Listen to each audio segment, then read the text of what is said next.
In psychology, there's a concept called masochistic attachment. It refers to a mindset where someone, after being mistreated, becomes even more submissive, loyal, and sometimes, paradoxically, more emotionally attached. Have you ever known someone like that? Someone who keeps getting hurt over and over, yet never walks away? Someone who's willing to shrink themselves just to stay in the relationship? The scariest part is, they don't see the other person as the problem. They believe this is what deep love looks like.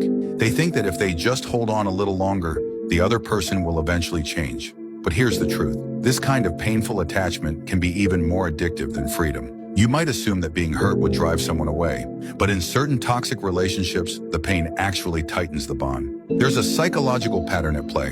The more we invest, emotionally, mentally, or even with our self-worth, the harder it becomes to let go. Even if all we're receiving in return is rejection. The abuser may be cold, dismissive, and demeaning, but occasionally they toss out just enough warmth, a few kind words, a sudden, "I really do love you." And to the one being hurt, it feels like a beam of light breaking through the darkness. It gives meaning to the suffering. The truth is, they're not in love with the person. They're in love with the fleeting hope, the momentary tenderness that feels like a reward. That hope keeps them hanging on, clinging to the idea that someday they'll be loved fully.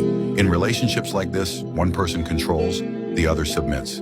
The abuser tears the other down until they become so insecure, so dependent, that they believe without this person, they're nothing. But that kind of loyalty isn't love, it's fear. Fear of being alone, fear of being wrong, fear of admitting they've been let down. You think you're in love with them, but really you're just afraid of not having them. So what can you do? Step 1, stop lying to yourself. You are not good enough. They never truly valued you in the first place. Stop clinging to the few kind moments and building your hopes around them. Step 2, face your fear. Let go. Yes, you're scared to lose them, but what you should be more afraid of is staying and draining yourself in a relationship that's going nowhere. Step 3, reclaim yourself.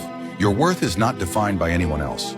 You deserve a love that doesn't require suffering or silence. Someone who truly loves you will never make you doubt yourself. They won't leave you searching for security in your own pain. Be brave. Let go of what's wrong so you can finally make room for what's right. That's all for today's share. If you'd like to learn more about psychology, feel free to leave a comment and follow my channel. I'll keep sharing updates with you.